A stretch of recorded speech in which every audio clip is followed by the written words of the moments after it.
Okay, well today I'm going to talk, somebody suggested last week that I title my talk this week early in the week, and usually I'm walking up here and I'm like, oh, I don't have a title yet. So somebody said, why don't you just do Relentless Change? So bless my friend in Oregon for giving me that idea like Monday. But once he gave it to me, it was like, all I could think about was different titles all week long, you know. So I don't know. So I want to change the title Relentless Change, but we're going to call it Relentless Change. So thanks, Peter, for suggesting it anyway.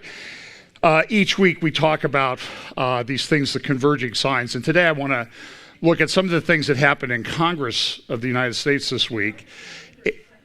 And I do talk a lot about the United States, mainly because that's where I live, and I have access to that, and that's the news that I get.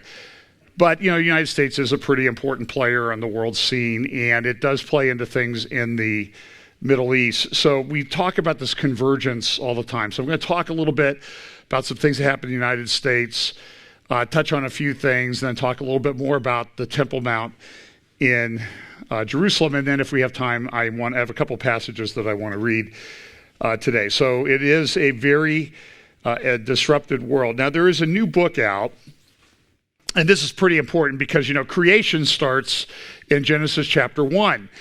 And it's Darwin Devolves. It's a new book by Michael Behe, who is part of the, now I'm going to forget the name of the group, that talks about intelligent design. He wrote Darwin's Black Box. That was probably about 10, 11, 12 years ago, attacking some of the foundations of evolution. And he has now come out with another book called Darwin Devolves. It was just released, The New Science About DNA That Challenges Evolution. And because evolution does have a problem because of the discovery of DNA. And Behe's point, and he's already being attacked. This is an article from, I believe, today's Washington Post. Intelligent design gets even dumber, it says. So you can imagine he doesn't like Michael Behe's book. Now, I haven't read Michael Behe's book. I read a couple articles about it.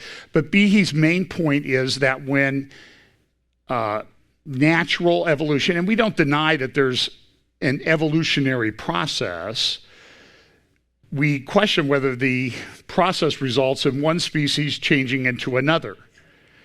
And the way that things change within a species is that usually DNA or gene sequences get broken, and that's what changes the next generation. So one of the best examples I've heard about this was an example that I'm pretty sure it was Ken Ham from the Creation Institute, Creation Museum, Answers in Genesis. Thank you. And what Ken Ham said in the thing was, we have an example of evolution within a species.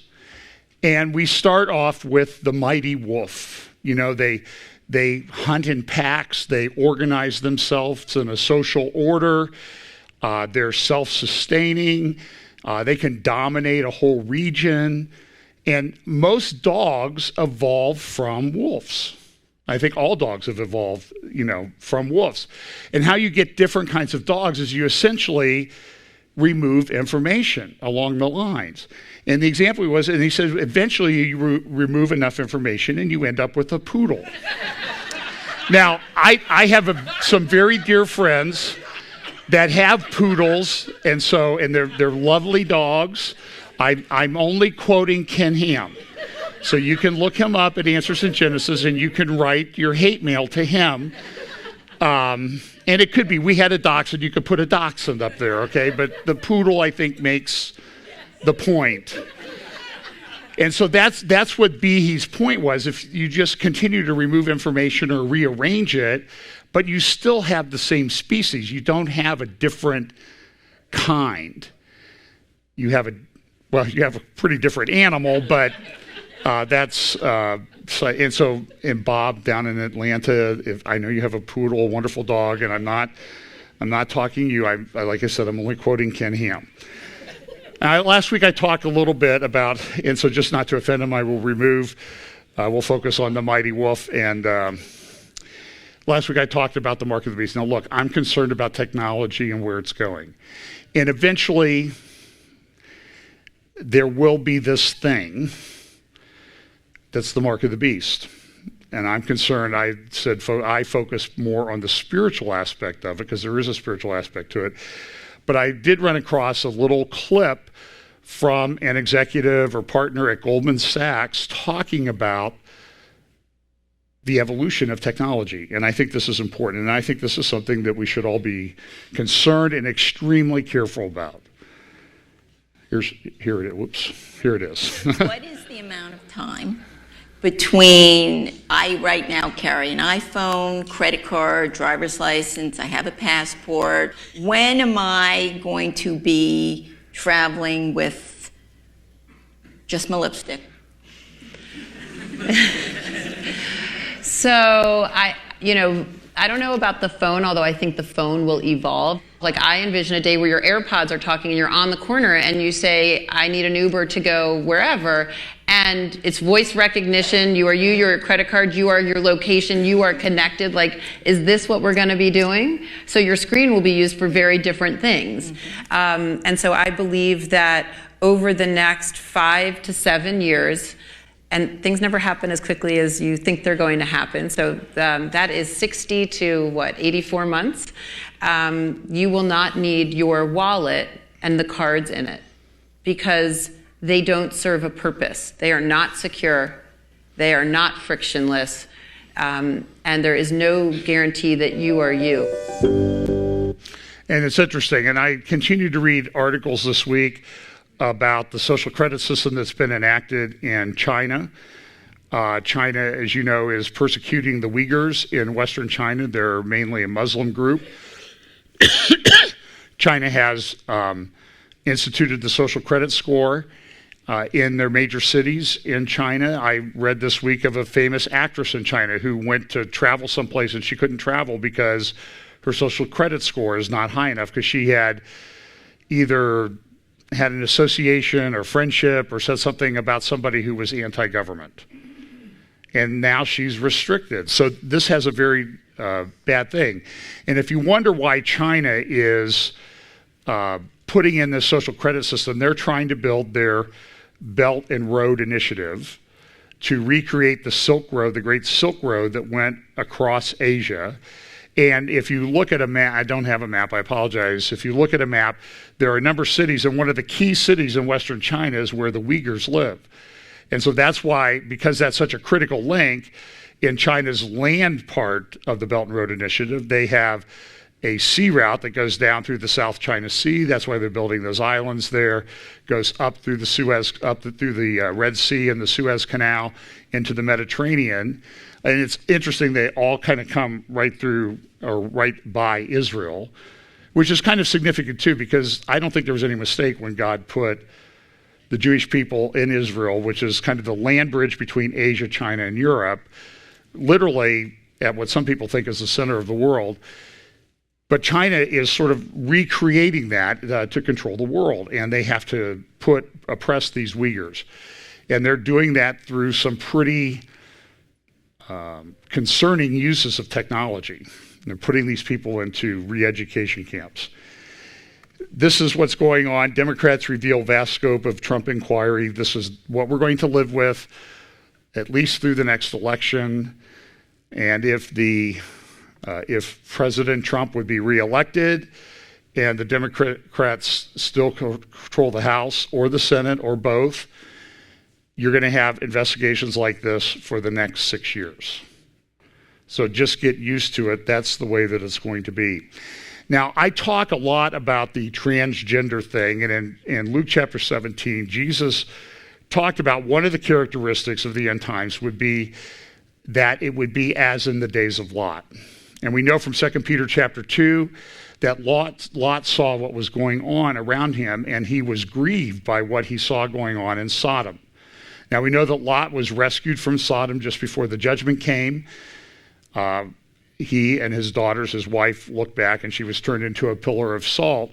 But we see this assault on basic values, on the family, on life itself through abortion, And through this transgender thing, we now have I forget what category it is, but the deadlift champion is a transgender man who claims he's a woman. I saw this week there were wrestling champions in high school that were transgender boys who claim that they're girls. They're wrestling in the girl category, and they're cleaning up. Martina Navratilova, I mentioned her a couple weeks ago. She's been kicked out of some organizations because she had the audacity to say that she didn't think it was fair for a man to be competing against women. And she was one of the great tennis players of all time. She would beat a lot of men. But she knows that she does not have the natural strength to compete at the same high level that the men tennis players do.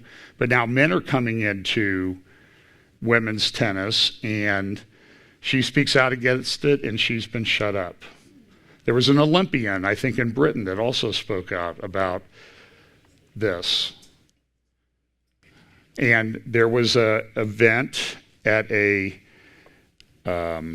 school in Virginia. The National Education Association president went.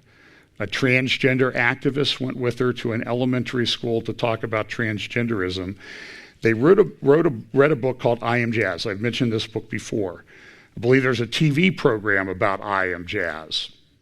This I Am Jazz came up during the time that Congress members, House of Representative members, get chances to make 1-minute speech. And here's a speech from a representative from California.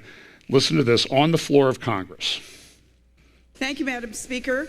Today I have the great honor of reading again, along with my colleague Angie Craig, I Am Jazz. It's a book about a transsexual young boy who becomes a young girl. I am jazz. For as long as I can remember, my favorite color has been pink. My second favorite color is silver, and my third favorite color is green. Well, it's a pretty deep book. But you see here the article at the top of the page. Virginia school spotlights transgender kids in events supported by teachers union and rights group. And this is what I was telling you about. The president of the National Education Association, the lead teachers union in the United States of America, went to an elementary school in Virginia to push this I Am Jazz with a transgender activist. Now, where do you think this is going? This is the teachers union that's pushing this. Look, you need to pray for Christian teachers and administrators that are involved in the public education system, that they'll be able to stand up to this onslaught. Speaking of onslaughts, pray for the people down in Alabama. There were some pretty bad storms there last week. A Facebook friend of mine, the tornado hit about a mile from his house, and he just said the sound was horrific, unlike anything he had ever heard. And I think there were about 24 people killed in those tornadoes. So just devastating. And by the way, I know President Trump went, and some people brought their Bibles, and he signed their Bibles. And everybody's upset about that. That's kind of a bipartisan being upset. I'll just say that we used to keep a lot of information in our Bibles. Like we used to keep family history. And in one of the first Bibles I had, it was like, when did you get saved? When did you have your first communion? Partake in communion the first time? When were you baptized? Where were you baptized? Who baptized you? And that type of thing. And look, I had my Bible signed by, it was sort of a tradition in our church. We had missionaries come through all the time, and they would sign your Bible. And when you opened the front cover, you would remember why. What? To pray for those missionaries. So I'm not too upset about it, but if you're upset, that's fine. That's your opinion, and you're entitled to your opinion. Well, let's talk about this. Omar, the Congresswoman, Somalian American Congresswoman from Minnesota, has made a number of tweets, Ilhan Omar. And these tweets have been clearly anti-Semitic. In one case, she said that You wonder how many Benjamins bought that person's support for Israel. Now, the clear reference there was Benjamins are who? Benjamin Franklin, who is on the $100 bill. It's the reaction to her has been amazing because everybody on the left is apologizing for her. One of these articles says, accusations of dual loyalty generally have an insidious, bigoted history. An early draft of the resolution that was introduced into Congress reads. That resolution was changed, as we'll see in a minute. This comes on the heels, and you'll note the New York Times article says that this is something that's coming about, and they're divided by age over this. They're divided by age over the younger people in Congress are less supportive of Israel. And in fact, the Gallup released a poll this week which had sort of a looking at who supports Israel, who's sympathetic towards Israel. So if you see here, sympathies towards Israel by party ID, among Republicans, more sympathetic towards Israel than the Palestinians. Republicans, you can see they've had a pretty steep decline in just the last couple of years of about 10 percentage points. Among Democrats, that has held steady, fairly steady, dropped some over the last few years, but compared to what it was in 2001, it's pretty much the same, still under 50%. Here's another question, net sympathy with Israelis in the Middle East. So what they did was they compared the percentage that supported Israel versus the percentage in that particular group that supported the Palestinians, and they came up with a net number. And you see that among conservative Republicans at the top, that their net support of Israel is 81%. So that's pretty good if you're looking at support of Israel. Down here, among liberal Democrats, that should really say leftist Democrats, somebody needs to call Gallup. See what the number is? Barely more support Israel than the Palestinians. So when the New York Times notes it, that this is an age thing, the younger people, the support is even less. And again, here's support, Palestinian Authority favorably by party and ideology. Conservative Republicans are at 10%, liberal Democrats are at 36%. So the numbers don't match up a little bit. It's not my poll, so you can talk about them. One of the other people that's sort of involved in this at the congressional level is Congresswoman Tlaib from up in Detroit. Now, she spoke recently at a CARE event in Chicago. You can go to just look up CARE Chicago. CARE is the Council on American Islamic Relations. It has been named as an unindicted co-conspirator in some of the terrorist trials that took place, one down in Texas. It's part of the Muslim Brotherhood. I just want you to listen briefly to just a couple of her comments that she made. Now, you can go listen to the whole thing on YouTube. It's there. But for the sake of brevity and because I don't like to cause more pain than necessary, here is what Congresswoman Tlaib said in Chicago recently. Thank you so much. Bismillah ar-Rahman ar-Rahim. Assalamu alaikum. You know, we always said the Muslims are coming. Well, guess what? I think we're here. And this is the same woman that after Trump won had the hijab on in the supermarket and somebody yelled.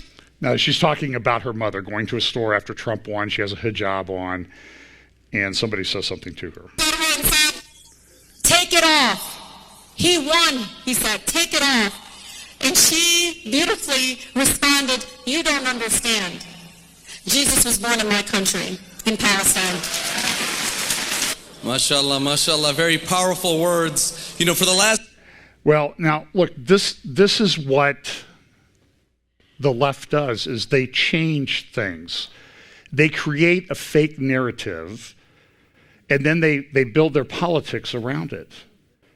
They're lying. But listen, remember, I think it was in 2014, the Pope went to Bethlehem to give a mass in Manger Square there near the church, next to the Church of the Nativity, and there was a giant mural behind him. And the baby Jesus was wrapped in a Palestinian khalifa, the headscarf. Mary wore what looked like a hijab.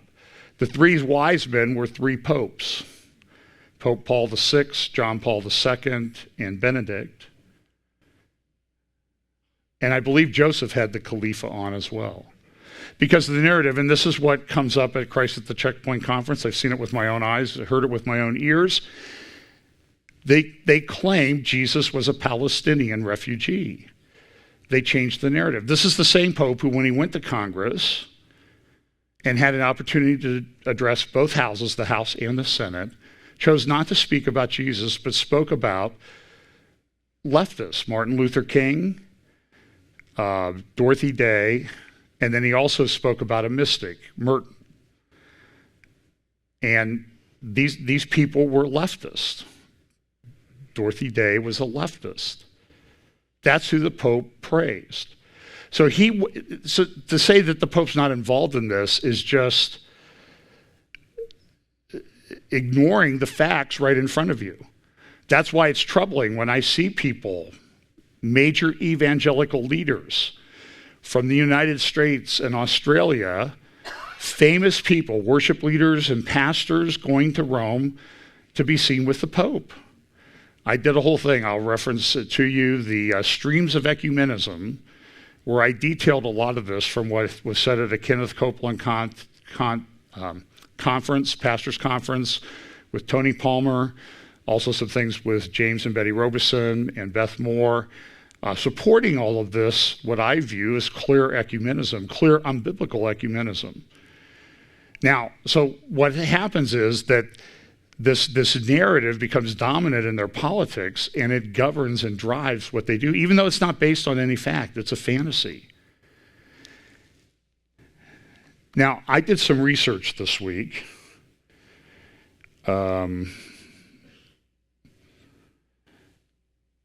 Anti-Semitism. The term has always kind of bothered me a little bit because I don't think the term really is related to what it is.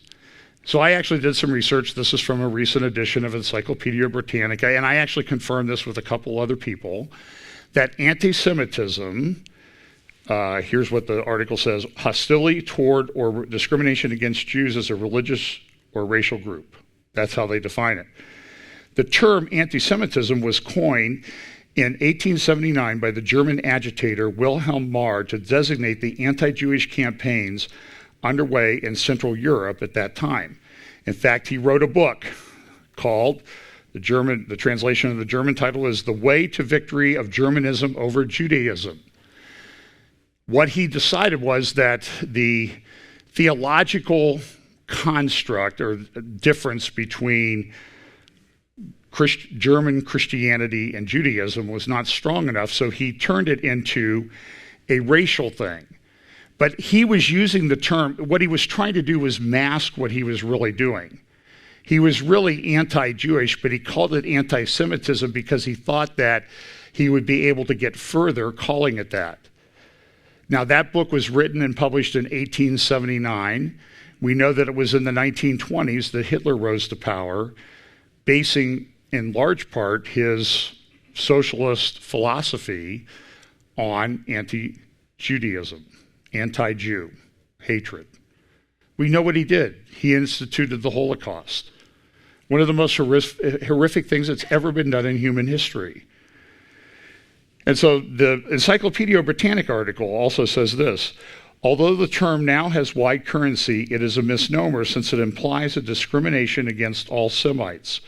Arabs and other peoples are also Semites. And yet they are not the targets of anti-Semitism as it is usually understood. And that's accurate. So Marr, in his book, was pushing this anti-Semitism. It is believed that this book was actually a contribution to the Holocaust instituted by Hitler. It's interesting that later in his life, Marr, too late, but before he died, I think he died in the early 1900s, around 1910 or so, he repented of his anti-Jewish beliefs and said that they weren't really effective. But the damage had been done. Hitler came to power, and we know the result. These anti-Semitic images and tropes, though, continue to be seen in Europe with increasing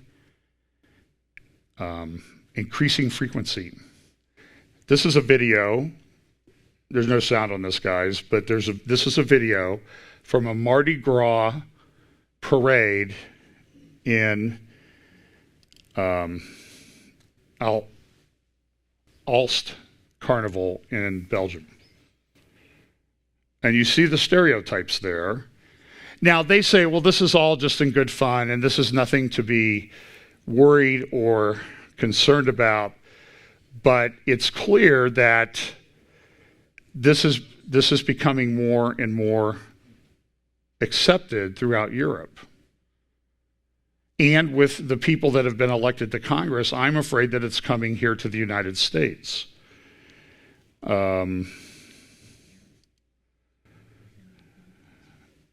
As this one article said, the word Jew is a curse in Europe. Even the Atlantic had an article, and Atlantic is a left-leaning publication, but they actually write some pretty intelligent articles. And this, Elliot Cohen notes that this is becoming the norm, socially acceptable anti-Semitism. It should really be socially acceptable anti-Jew. Now he compares, and this is from his article, he compares the picture of what happened in Belgium just this week at Mardi Gras with a picture, and there are many pictures that you can find from this. This is a float in Marburg, Germany in 1936. And the thing at the bottom there, the thing at means off to Palestine. In other words, you Jews get out of Germany. And this was fairly common in Germany in the 1930s. So as things were being considered on this particular anti-Semitism, anti-Jew problem in the Democratic Party, the Democratic candidates all pretty much came out in support of Ilhan Omar, the Somalian-American congresswoman from Minnesota. Kamala Harris, who's running for president, said this: "We all have a responsibility to speak out against anti-Semitism, Islamophobia, homophobia, transphobia, racism, and all forms of hatred and bigotry, especially as we see a spike in hate crimes in America. But like some of my colleagues in the Congressional Black Caucus, I'm concerned that the spotlight being put on Congresswoman Omar may put her at risk. We should be having a sound, respectful discussion about policy." Tell that to her. You can both support Israel and be loyal to our country. I also believe there's a difference between a criticism of policy or political leaders and anti-Semitism. So what there was this rush of people on the left, and listen, Kamala Harris is a person of the left. She is running as a leftist. She will govern as a leftist, just like Barack Obama did. And she concludes, by the way, at the end of the day, Kamala Harris says, "We need a two-state solution and a commitment to peace, human rights, and democracy by all leaders in the region, and a commitment by our country to help achieve that." Paul Krugman, who writes on economics and does opinion pieces for the New York Times, he's won a Nobel Prize for economics. The bar must be pretty low. You know, it's like there was a tweet from somebody from the College of Charleston this week said that if you don't allow transgender women in men pretending to be women in athletics, the comment was so ridiculous I can't even repeat what it was. I'm not able to remember really idiotic things. And my point was the intelligence bar at the College of Charleston must be really low, if it exists at all, to get on the faculty. And here's what Paul Krugman said, a Nobel Prize winner. "There are three things in life that are certain: death, taxes, unless you're Donald Trump, and persistence of anti-Semitism. But only one brand of anti-Semitism scares me, and it's not on the left." And they go back and they repeat this narrative that whatever was happening in Charlottesville, Virginia, that's Trump supporters. And that's the anti-Semitism that scares us, not the anti-Semitism on the left. But by doing that, he's sort of acknowledging that there's anti-Semitism, anti-Jew beliefs on the left. But they're okay. Why? Because that's our people, man. We agree with them. And it was interesting, in support of Congresswoman Omar, by the way, David Duke, who's always cited as supporting President Trump, right, came out and said that Congresswoman Omar was the most important person in Congress now. He hates Jews. He's part of the KKK. But have you seen this in the press? No. But if somebody had said that, if Duke said anything in favor, well, you see what he says. If he says anything in favor of Trump, oh, look, Trump must be like David Duke. And this is the way it works. And so as they considered this resolution that they put out, they had some speeches on Congress. Here's a brief part of a clip from one of the congresswomen, because what happened was maybe I just should jump ahead and look at that. So they put out this resolution, House Resolution 183, and what happened was it was watered down. It was a resolution against anti-Semitism. But, the left, the Democrats, they're all about what? Identity politics. And when you get into identity politics, you have no moral center anymore. It becomes just about identity. So they had to include all the other potential people who might be offended by what somebody else says. So it became an anti-hate resolution. So here's the resolution. It says, so at first it was just anti-Semitism, but now it says this: condemning anti-Semitism as hateful expressions of intolerance that are contradictory to the values and aspirations that define the people of the United States. And I believe they scrubbed the original resolution from, I'm pretty good at researching and digging into things. I could not find the text of the original resolution, but I believe it stopped there. But they changed the preamble, because the preamble was focused on anti-Semitism and hatred of Jews. And so then then they added this, and condemning anti-Muslim discrimination and bigotry against minorities as hateful expressions of intolerance that are contrary to the values and inspiration of the United States. And as you go through this, you see that they start off with the anti-Jewish thing, but then they quickly swerve over into hate incidents against Muslims. There are some things, for example, they cite the racist guy that went into the church in Charleston, South Carolina, and killed 8 or 9 people. They cite that. And then they cite incidents of anti-Muslim incidents that have happened, but they never mention 9/11. They never mention San Bernardino. They never mention the stabbing attack that occurred, I think it was in St. Cloud, Minnesota, about 1.5 years ago. By the way, the guy was tried this week. In his testimony at trial, they said he was just upset. He said, I did it because I support ISIS. That's what he said in his testimony at trial. Do you ever read this? You have to dig and dig and dig to find out what people are saying in a public trial with their transcripts. So the end of the resolution is about 7 pages long. Talks about anti-Semitic things. And I believe that I did not. Well, anyway, so it goes through, and you see in the last page, it condemns anti-Semitism, but then it acknowledges the harm suffered by Muslims. So it really turned into, they tried to balance it, and when they balanced it, they watered it down, and it became relatively ineffective. So as it was being considered, there were many speeches. There were Democrats that spoke in favor of the resolution, even the resolution as originally drafted. Here's a Republican congressman speaking about the resolution. Well, thank you, Mr. Speaker. Let's all be honest with each other. We are here today, right now, because of anti-Semitic rhetoric from one member of this chamber said again and again and again. We would not be on this floor right now otherwise to discuss this topic. If that member was a Republican, that member's name would be in this resolution, and this resolution would be all about condemning anti-Semitism, and it would be done so forcefully. That member in January had to apologize for talking about a hypnosis of Israel that they have over the entire world. That member had to apologize in February by saying that if you support Israel, it must be because you're bought off by Jews. That member called it an unequivocal apology, even though she filled it with equivocation. And now we're back again, this time by saying that if you support the U.S.-Israel relationship, that you must have pledged allegiance to a foreign government. Except this time that member is refusing to apologize.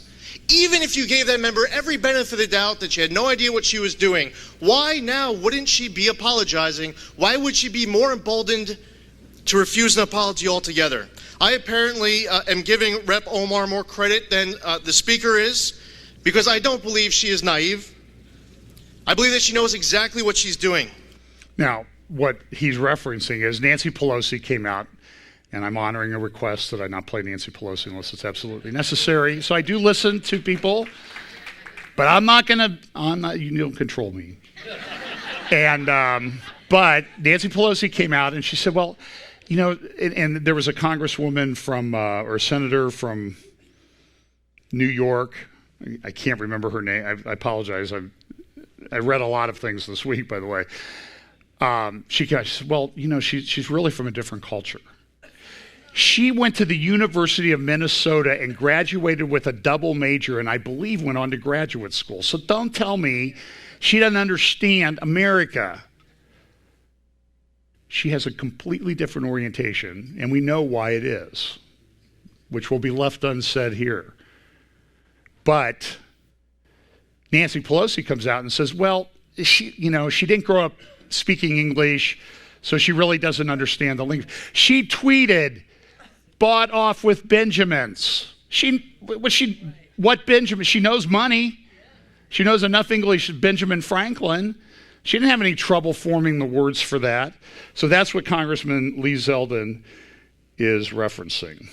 He continues. It is an American value, by the way, to have reasonable, legitimate criticism of a government, whether it be the U.S. government, Israel, or any other government. It is not an American value, though, to be hurling anti-Semitic rhetoric. Anti-Semitism must be condemned unequivocally and emphatically. We have members of this chamber who associate with Louis Farrakhan, who says, quote, Hitler was a very great man. Let's talk about a double standard. In January, we all came to this chamber. We condemned white supremacy. We named a Republican member. We kicked that member off of his committees. He can't serve on the Small Business Committee, but this member will continue to serve on the House Foreign Affairs Committee. But no, now we can't come here and just emphatically, solely, forcefully condemn anti-Semitism and name names, but if it was a Republican, we would. It's time to call out these statements for what they are. Pointed, bigoted, unreasonable, illegitimate, anti-Semitic. I commend my colleagues on the other side of the aisle who have been speaking out about all this anti-Semitism. A few members come to mind. Chairman Engel, Congressman Deutsch, Congressman Nadler, Congresswoman Lowy, Congressman Gottheimer. Many of my colleagues on the other side of the aisle, I believe to their core, know how very wrong this is, and there are many other members to name as well. And I'd be remiss if I didn't take this opportunity to say thank you to each and every one of them, because support of Israel, support of Jews, standing against anti-Semitism has been bipartisan in the past. It should be bipartisan today, and should be bipartisan for every moment in the future. Well, so the resolution passed. There were about 23 Republicans that voted against it because they objected to it being watered down, not because they were against the basic tenet of the resolution, but it got watered down because they included everything else. Melanie Phillips has written a lot about this. You can go to melaniephillips.com, and she talks about, for example, one of her recent blog posts. She also writes at the Times of London, but you need a subscription to get that. Making the world perfect always ends badly. So, you know, they think we're moral because we want to make everything better. And what do? They become oppressive, violent dictators. Look at what the left does. Look at Venezuela was one of the richest countries in the world 20 years ago. Now they're having rolling blackouts because they can't keep the power on. They sit on the largest, or nearly the largest, oil reserve in the world. And their people are starving to death. there's a real and I'm sure that if you went and got Maduro, he would say, look at the good I'm trying to do here by making society equal. Well, equally bad for everybody. Melanie Phillips did a Jewish book review event in England this week, and this is just some comments from hers. This is the only clip that I could find from that event. Islamophobia is running through the Conservative Party. The accusation of Islamophobia covers legitimate criticisms of the Muslim community. Any criticism of the Muslim community is considered Islamophobic. There is no equation between Islamophobia, which is used as a means of shutting down legitimate criticism of the Muslim community, and anti-Semitism, for which there is never any excuse at all. Anti-Semitism is not just a form of racism, it is a unique derangement. It is based entirely on lies and demonization. The same cannot be said of of what is considered Islamophobic. You're claiming that there can be grounds for Islamophobia. That's obscene. I didn't say there's grounds for Islamophobia. I said the term Islamophobia itself is used to cover legitimate criticism of Muslims or the Muslim community. So she says Islamophobia is made up in her article a week ago in the Jerusalem Post on Friday. Why Labor's that's a left party in Great Britain, is a crisis for the world. And Jeremy Corbyn is becoming ineffective in some respects, but he's still in power. He's still running the Labour Party, and there's hundreds and hundreds and hundreds, literally hundreds and hundreds of examples of anti-Semitic tweets, posts, whatever, by members of the Labour Party. Lucien Berger, who's a Jewish lady, she left the Labour Party recently. There were, I think, 7 others that left because they couldn't stand the anti-Semitism in the party any longer. Jeremy Corbyn hangs out with Hamas. And he continually says, you're misinterpreting what I'm saying, but the evidence is overwhelming as to what that man really is. And so in a moment, I'm going to play one clip from Naftali Bennett on how to respond to anti-Semitism or the BDS movement, which is part of this, by boycott, divest, and sanction. And I'm going to play Melanie Phillips a little bit talking to Avi Abelo just this morning on a clip from an interview that took place in Israel. So here is Avi Abelo. And Melanie Phillips in her article here makes the point that Jew hatred is always with us. The most we can expect is that it is kept down by unequivocal social disapproval. What causes it to explode into an uncontrolled epidemic is the weakening of that powerful social stigma. After the Holocaust, the enormity of that crime was such that anti-Semitism went underground. Any such expression that did occur were regarded as the province of cranks on the fringes of society who were accordingly shunned. What tells you the Jews are in trouble is when such expressions are regarded by a critical mass of the population with indifference or even approval. That's what's happening now in Britain, America, and parts of mainland Europe. And she talked about the giant puppets being paraded down the street in Belgium. It's out of control. Here's Naftali Bennett, a clip of him, then Melanie Phillips talking about anti-Semitism. The BDS movement is not only growing, but will continue to grow and will eventually succeed. The Palestinians have spent the past 71 years victimizing themselves. They've fallen in love with it, so they bequeath it to their children, grandchildren, great-grandchildren. You know, the Jews had the worst tragedy in world history, the Shoah, but we didn't whine for 70 years. We built an amazing and remarkable country. Now you can go ahead and BDS us. You just won't be able to wake up in the morning because the chip is built in Intel in Israel, and on your way to work you'll get lost because of Waze, and the tomato you'll try and use is a cherry tomato invented in Israel. What did you bring to the world beyond suicide terrorists? What's your invention? Now, Naftali Bennett is head of one of the co-founders with Justice Minister Shaked of the New Right Party. Caroline Glick is on their list for Knesset. He really wants to be defense minister. I don't think it would be a bad choice myself. You pretty much know where he stands. He's not, he's not inclined.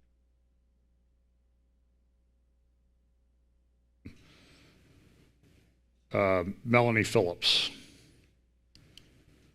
I don't know why it surprises me, but still, I mean, you mentioned one of the major points that that you heard was the fear of nationalism, because what comes with nationalism in many people's minds is anti-Semitism, but yet they are experiencing the daily growth of anti-Semitism within the Labour Party today. No connection whatsoever to nationalism or Brexit, and yet on the contrary, you know, the progressive left in the West is internationalist. It's not nationalist. And the EU is internationalist. I mean, you could say, and I would say, it's actually a rather small cartel, a European cartel, but nevertheless, in the sense that it wants to break down the boundaries of the nations that are its member states, it's internationalist. And it's in Europe, it's in France and in Germany where we see this explosion of anti-Semitism.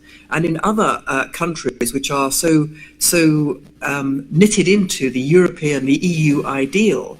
And in Britain, as you say, the anti-Semitism that's erupted in the Labour Party has erupted in a party which actually it's split between Brexit and Remain. And that's Mr. Corbyn's problem. He's been trying to hold both sides together. But the dominant force at the moment in the Labour Party is the intelligentsia, and they are Remain. And so, you know, and the Labour Party subscribes to a kind of culturally a globalist perspective.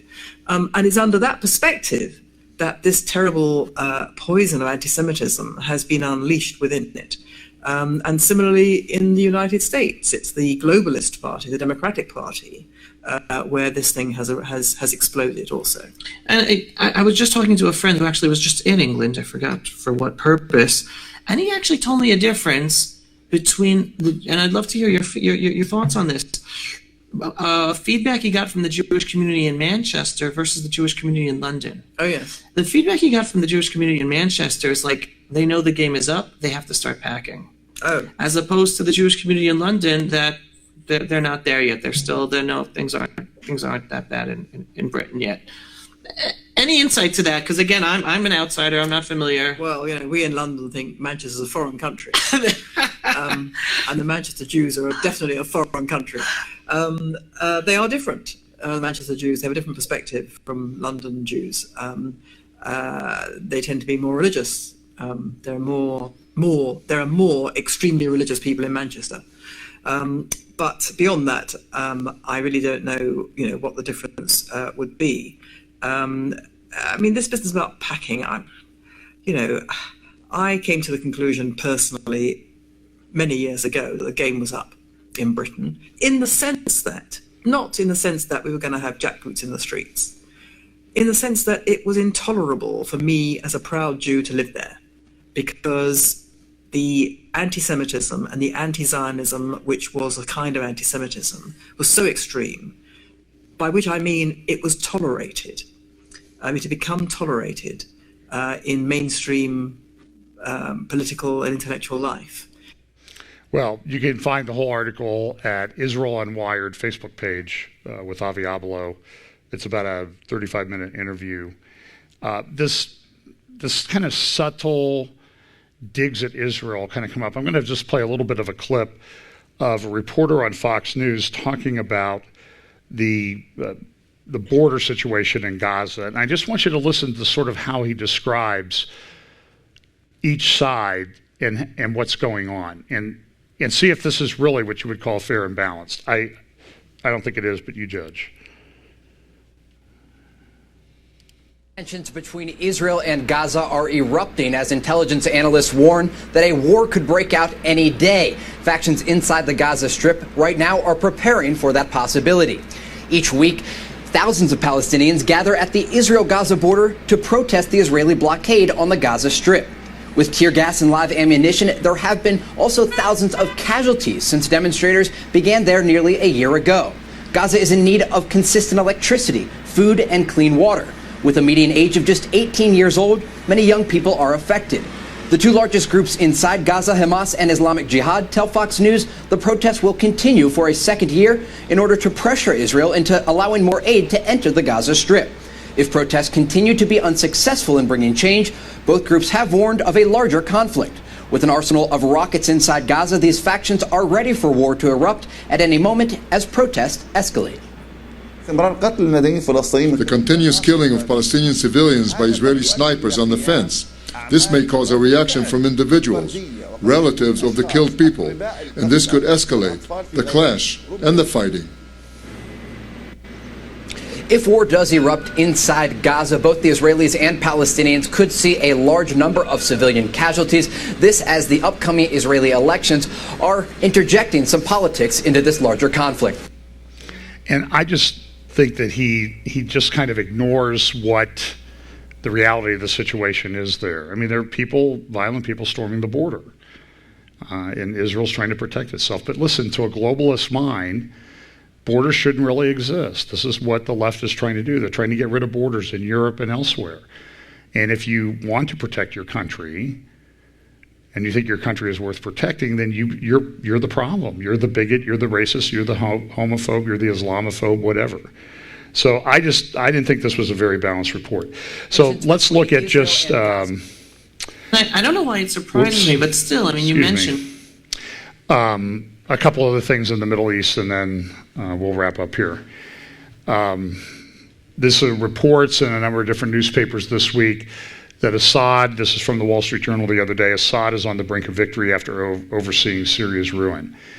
And this shows the progression of the war since January 2015, and it was in 2015 that Russia really got involved. In fact, I saw an article from Foreign Policy this week from 2012, and the question was, hey, what do you think the Iranians are, we seeing Iranians in Syria?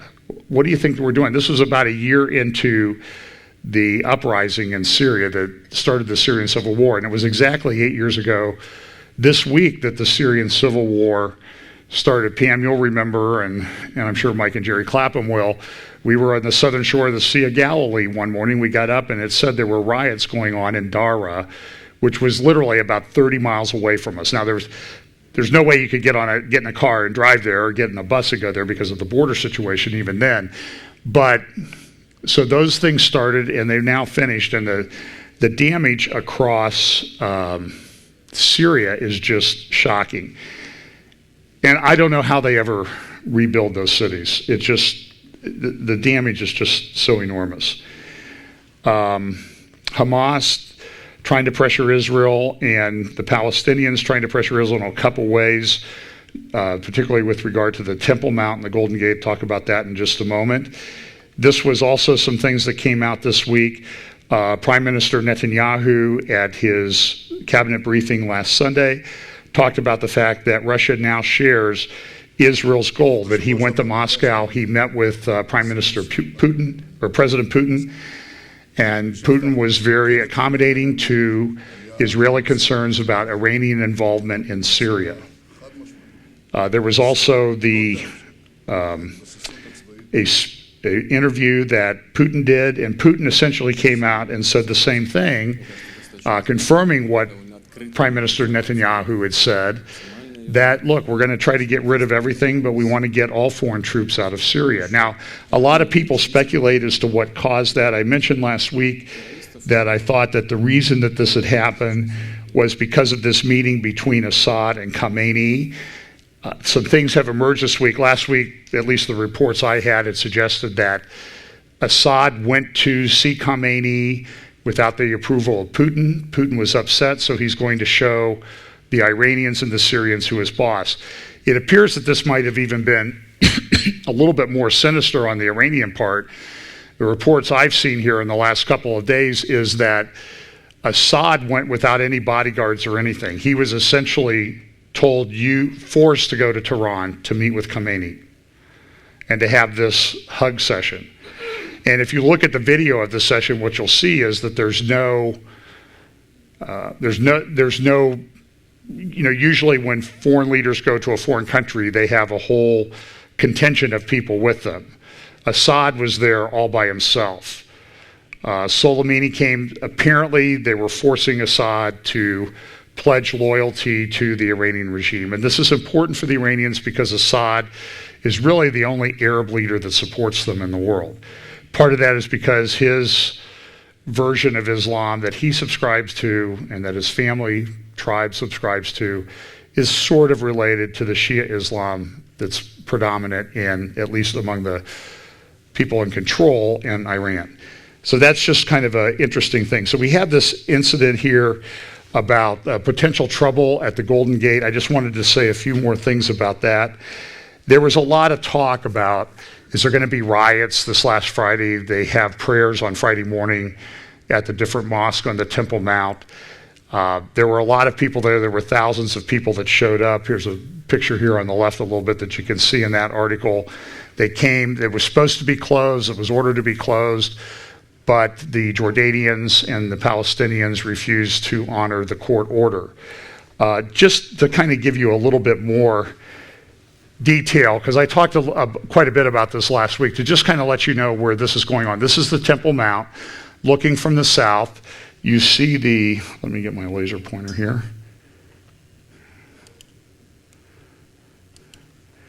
This is the Al-Aqsa Mosque here.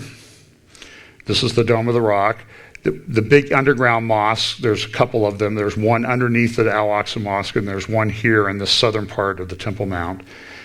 By the way, Jay Smith, who is a great apologist, a Christian apologist against some of the tenets of Islam, has a good video out about how a mosque is supposed to point to Mecca, the Qibla part, the main part. But if you look at this one, and a lot of the early mosques, they point to Petra in Jordan. That's kind of an interesting historical thing. The one out here, the big one out between Hilliard and Dublin, that points towards Mecca. So you're looking to the north here across the Temple Mount. This is from essentially above the Mount of Olives. You see north is to the right. I mentioned last week that this Golden Gate is the area of the current conflict. The Temple Mount here, it's a pretty big area. That area within that red square is about 35 acres. So it's not inconsequential. We see a couple buildings there and we think it's not that big, but it's a pretty big place. There are, in this area here, there's a walkway that goes all the way along the eastern wall. This is the Golden Gate. Inside here is the Gate of Mercy.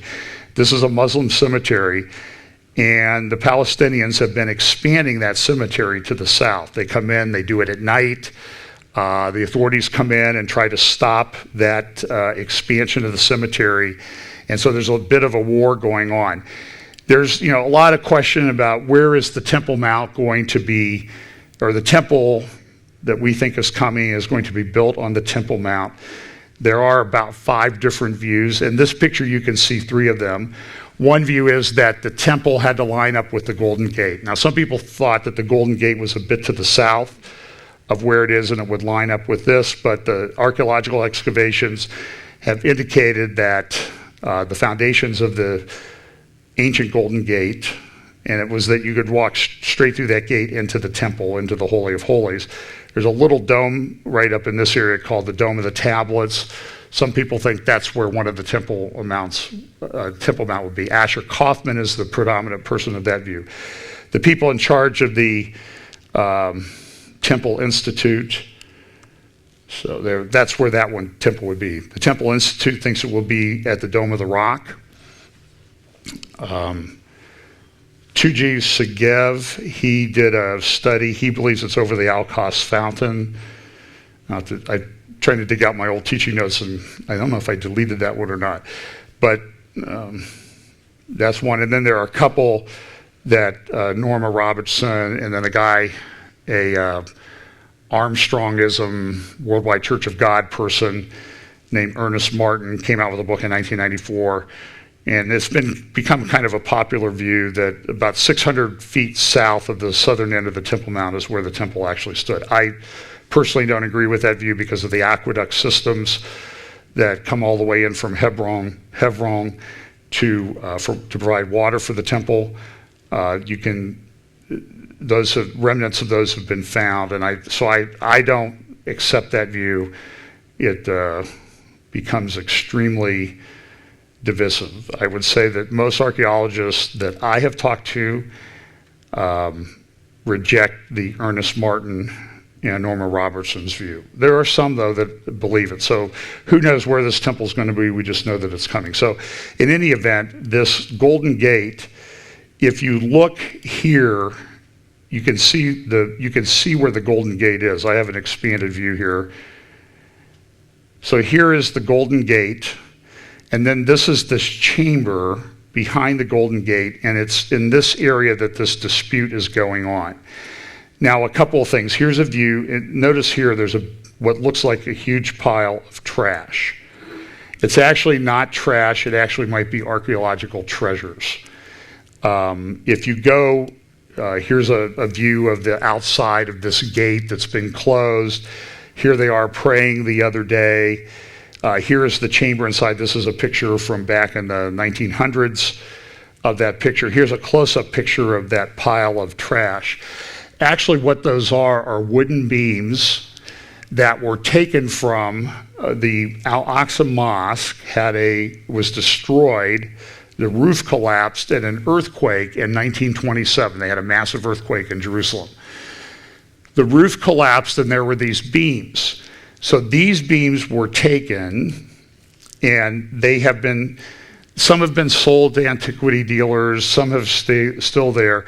Some were reused in the reconstruction of the Al-Aqsa Mosque, but they kept some of them. And these are considered to be really significant archaeological treasures. Some of them have carving on them. A couple of those, they've analyzed the wood that they've been able to get their hands on, and I think these are pictures of those beams. They come from trees that are 2,600 to 2,800 years old. They believe that these beams may be part of the first temple, the Temple of Solomon that was built. Now, this has become a very controversial area. What Jordan did recently was the Palestinians increased the number of people on the Waqf Council, WAQF. The Waqf Council manages the Temple Mount environs. The Jews are pretty much limited going up to the Temple Mount through one gate. But these beams are very important, and so there's concerns that the beams that are still there in that pile that you saw may be archaeological treasures, some related to the first temple. They would like to get their hands on them. One of the people that was appointed to the Waqf Council was Sheikh Ekrima Saad Sabri. Until 2006, he was the Mufti of Jerusalem, the Grand Mufti, the person in charge of the Temple Mount. In 2006, his popularity was rising, and a boss removed him. In a 1990 interview regarding the political situation on the Temple Mount, Sabri said this. Now, this is the chief Muslim in Jerusalem. This is what he said in an interview. If the Jews want peace, they will stay away from Al-Aqsa. This is a decree from God. The Haram al-Sharif belongs to the Muslim Sharif. We do not, but we know the Jew is planning on destroying the Haram. The Jew will get the Christian to do his work for him. This is the way of the Jews. This is the way Satan manifests himself. Do you see the anti-Jew thing in his talk? They are preparing this as we speak. Now, he was appointed to the Waqf Council. He's a big supporter of the Muslim Brotherhood, and he has very close ties to Turkey. And I think Avi Avalo had an interview a week or so ago with a gentleman who knows a little bit about the political situation here. And Turkey is very much involved in East Jerusalem. You see a lot of Turkish flags in East Jerusalem. They're funneling money in there because why? Because Erdogan wants to be what? The Sultan, the one who reconstitutes the Ottoman Empire and takes control of the Temple Mount. So Jordan is going along with this. A lot of this is believed that this is happening so they can, it's done in opposition to what they think Trump might be doing. And nobody really knows what Trump's going to do. It's all pretty much rank speculation. He's going to divide Jerusalem. He's not going to divide Jerusalem. He's going to divide Israel. He's not going to divide Israel. He's going to support a Palestinian state. He's not going to support a Palestinian state. We don't know. So what's happening is, because I think of the uncertainty, it's, I think, affecting the Israeli elections that are coming up on April 9th, and it's also the Jordanians and the Palestinians. And I always use that term loosely. I just use it because that's what everybody calls themselves. It's causing a lot of problem and concern, and so they're trying to get ahead of this. And so what they're trying to do is really take over a part of the Temple Mount where they've been excluded from since 2003. So that's sort of the political situation that's going on. It is it's an interesting thing to watch. So just pay attention to that. These things can flare up. You know, when we were there, I don't remember if it was just before or just after we were there in 2017, that the 2 Druze guards at the Lions Gate were stabbed and killed. They put in metal detectors, and boy, you know, literally all hell broke loose, I guess is the best way to say it, on the Temple Mount. And there were protests and riots and things outside the Damascus Gate, and everything got pretty testy. So this is, I think, what we're going to expect, and we'll see what the Trump thing is. You know, there was a meeting in the Arabs had a meeting down on the Red Sea in the last couple weeks, the Arab countries, and they expressed complete support for the Palestinian cause. So that's about all I have. Let's do this. Mike Clapham gave a great message first hour on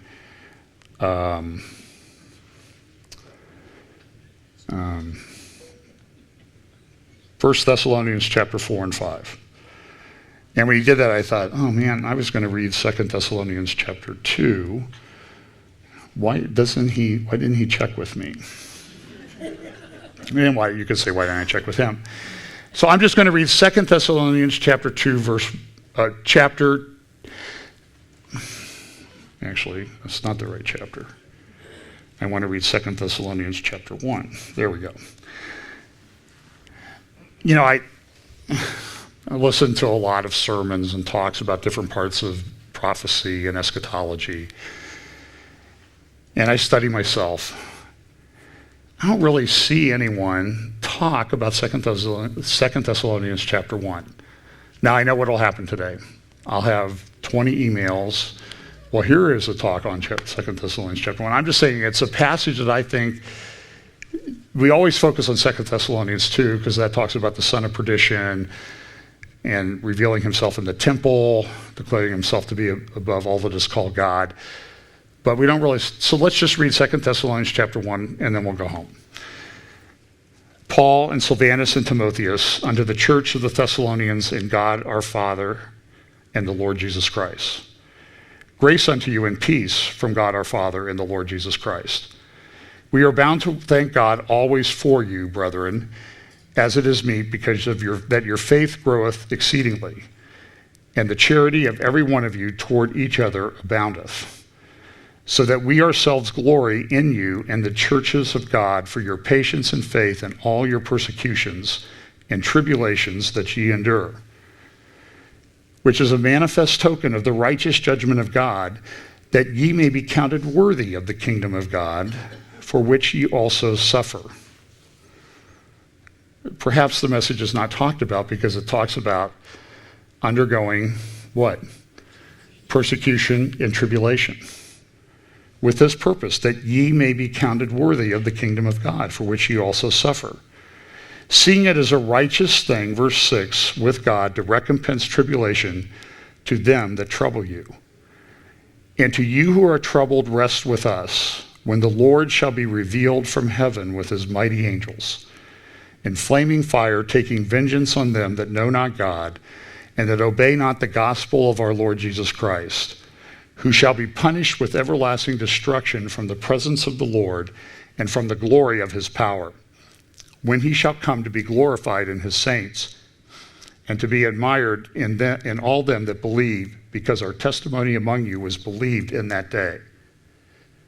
Wherefore, also we pray always for you, that our God would count you worthy of this calling, and fulfill all the good pleasure of his goodness in the work of faith with power, that the name of our Lord Jesus Christ may be glorified in you and ye in him, according to the grace of our God and the Lord Jesus Christ. Let's pray.